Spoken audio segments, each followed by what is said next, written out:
آیت اللہ خامنائی کی شہادت پر ایرانی صدر کے دفتر سے بھی بیان جاری ہوا ہے۔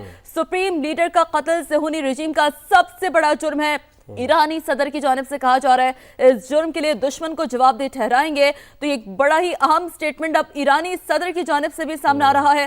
عظیم رہنما کا پاک خون صہیونی ظلم کا خاتمہ کرے گا، اس جرم کے منصوبہ سازوں کو پچھتانے پر مجبور کریں گے۔ بالکل، آیت اللہ خامنائی کی شہادت پر ایرانی صدر کے دفتر سے بیان جاری ہوا ہے۔ ایرانی صدر کہاں ہیں ابھی اس کے بارے میں کچھ نہیں پتا، لیکن ان کے دفتر سے بیان جاری ہوا ہے۔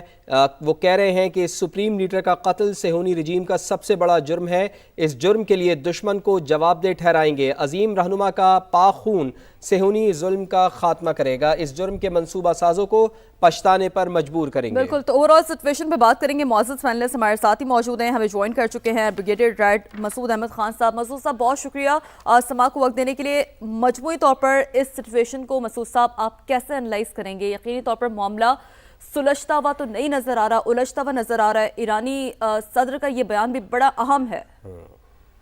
جی ہاں، دیکھیں جس طرح یہ رہبر کی شہادت ہوئی ہے اور ان کی کچھ فیملی ممبرز بھی ہیں، اور اس کے علاوہ وزیر دفاع کی بھی اطلاعات ہے، علی شام خانی تھے بڑے امپورٹنٹ، ان کے بارے میں بھی اطلاعات ہے کیونکہ وہ ڈیفنس کونسل کو ہیڈ کر رہے تھے، he was very close to رہبر کے کلوز تھے۔ پھر اس طرح محمد پاکپور تھے، ریولیوشنری گارڈ کور کے کمانڈر تھے، ان کے بارے میں اطلاعات ہیں۔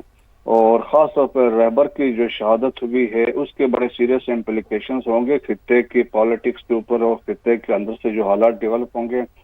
اور پھر اوپر سے یہ ہے دیکھیں کہ ان کا بڑا انفلوئنس تھا پچھلے آلموسٹ 37 ایئرس سے، وہ ایک اسپرچول لیڈرز بھی تھے، اور وہ بلکہ ڈیسیژن میکنگ جو تھی ایران کے پالیٹکس کے اندر، چاہے وہ دفاع ہے، خارجہ امور ہو، اور فوج کے بارے میں ریولیوشنری گارڈ کور ان کے انڈر کمانڈ ہی تھی۔